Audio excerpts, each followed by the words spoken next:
আজ আমরা আলোচনা করব তৃতীয় শ্রেণীর দ্বিতীয় পর্যায়ক্রমিক মূল্যায়নের বাংলা থেকে 11 নম্বর স্কুলের প্রশ্নোত্তর নিয়ে।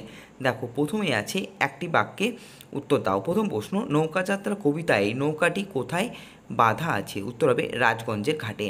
ক্ষয়ের প্রশ্ন, অভিযানের নৌকাটির নাম কি? উত্তর হবে কনৌজি আংড়ে।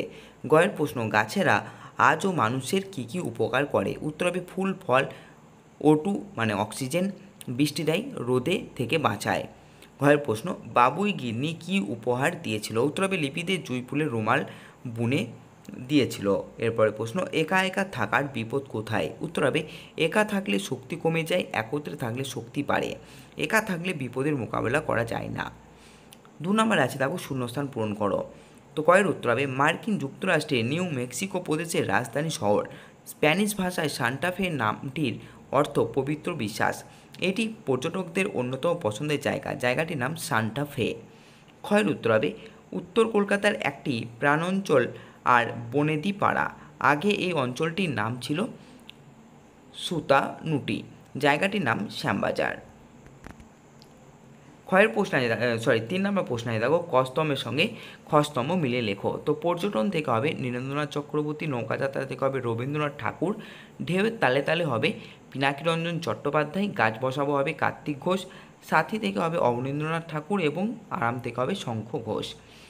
4 নম্বর প্রশ্নে আছে বাক্য রচনা করো। কুজন, দেখো উত্তর হবে রিমাদের বাড়ির বাগানে পাখিদের কুজন লেগে রয়েছে।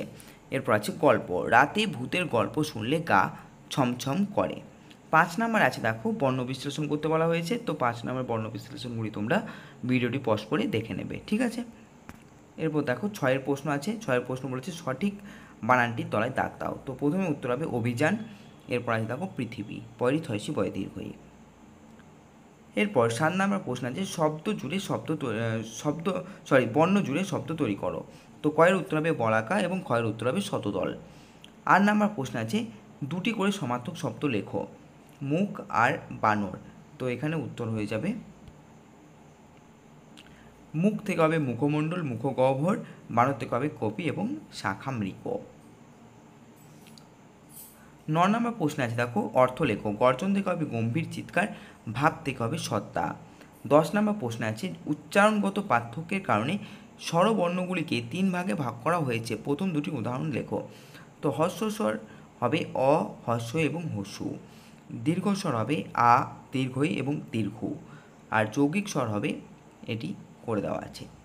11 নম্বর প্রশ্ন আছে স্বরবর্ণ ও ব্যঞ্জন বর্ণের মধ্যে দুটি পার্থক্য লেখো। দেখো উত্তর হবে স্বরবর্ণ, যে বর্ণ অন্য কোনো বর্ণ সাহায্য ছাড়াই নিজে নিজে উচ্চারিত হয় তাকে স্বরবর্ণ বলে। আর ব্যঞ্জনবর্ণ, যে বর্ণগুলি স্বরবর্ণের সাহায্য নিয়ে উচ্চারিত হয় তাকে ব্যঞ্জনবর্ণ বলে। উদাহরণ হচ্ছে অ, আ, হস্যই, দীর্ঘ ইত্যাদি। আর ব্যঞ্জনবর্ণের উদাহরণ হচ্ছে ক, খ, গ, ঘ ইত্যাদি।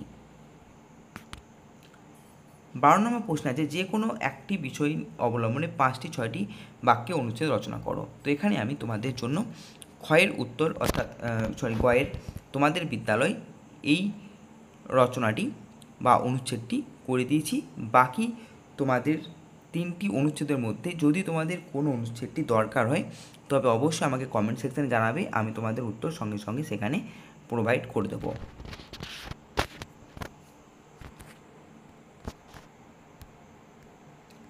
ভিডিওটি পজ করে এখানে তোমরা আমাদের বিদ্যালয় অনুচ্ছেদটি দেখে নিতে পারবে।